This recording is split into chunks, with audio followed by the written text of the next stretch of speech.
Chapter 11. They had pancakes for breakfast the next morning.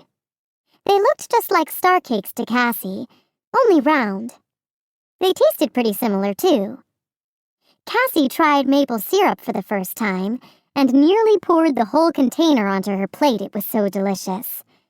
Tessa would love this on her starberry waffles, she thought. Do you remember the plan? She asked Lila. Plenty of participation, kindness, and generosity. Today and every day. There are much more positive ways of getting attention from your teacher. Lila bit her lip. I'm a little nervous. No need to be nervous, said Cassie. Just be yourself. Then she hastily added, maybe without quite as many jokes, of course. Lila held her glass of orange juice up to Cassie. To participation, kindness, generosity, and no jokes, she said. Cassie stared at her blankly. Pick up your glass, instructed Lila. Let's make a toast. Cassie held her juice aloft, and Lila clinked hers against it.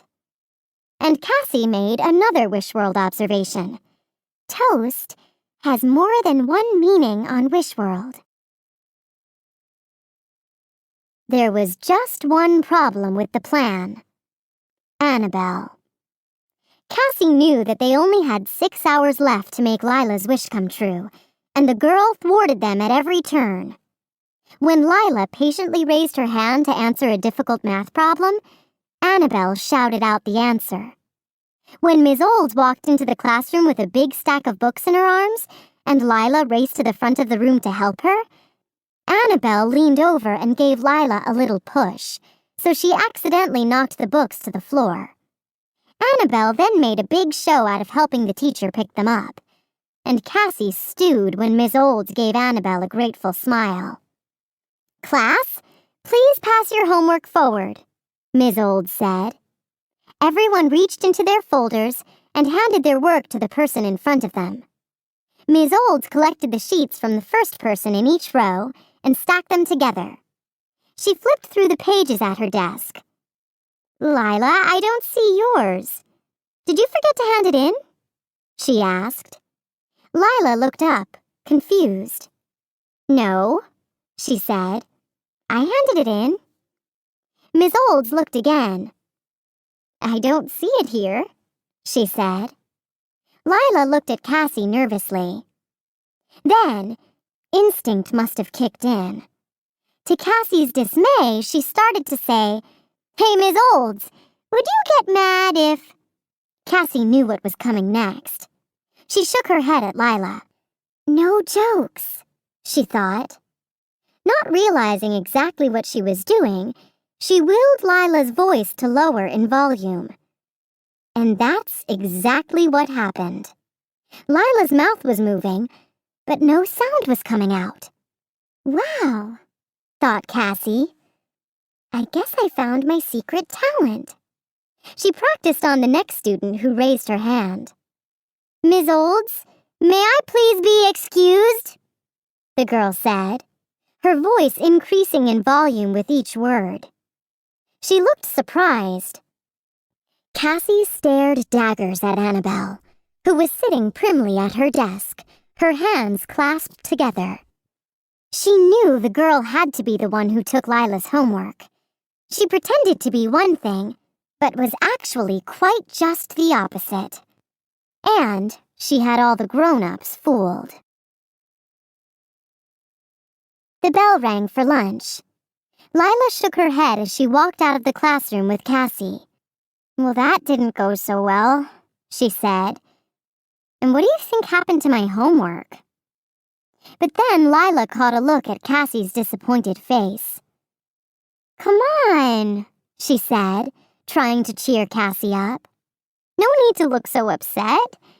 It's no big deal. Cassie's countdown clock told her differently. She was running out of time. It really was a big deal. Cassie waved Lila off. I'll see you in the cafeteria, she said. She looked around grumpily. Where was Ms. Olds now to see how sweet and understanding Lila was? But the hallway was empty. She looked again. Oh, no, it wasn't.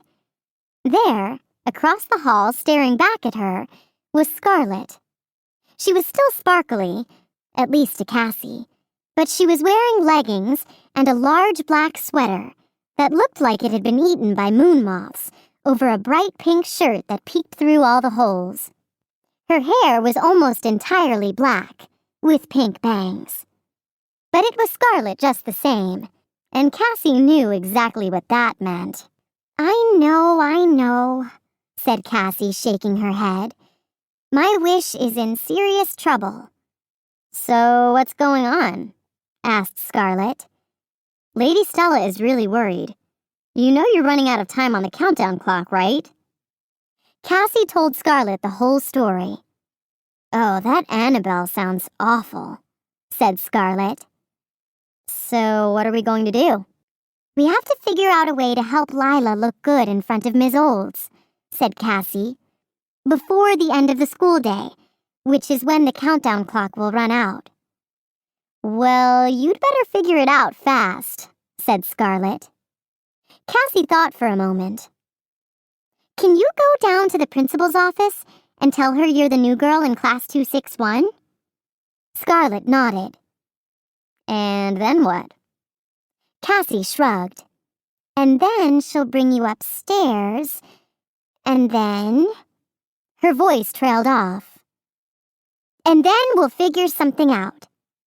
Okay, said Scarlet. She skipped down the hallway, then stopped and looked back. I hope you know what you are doing, she said.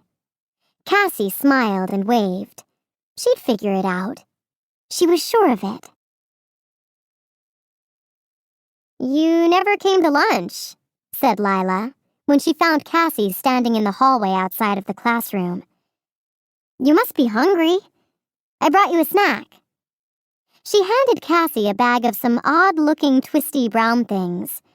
Thank you, said Cassie eagerly, tearing open the bag. She was hungry.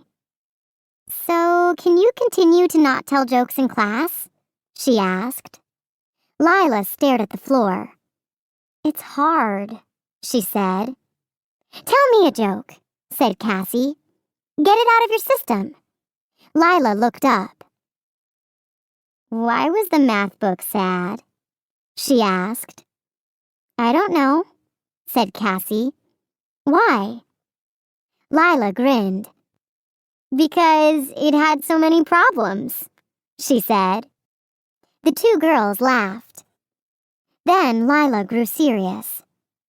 Cassie, I don't know if this is going to work.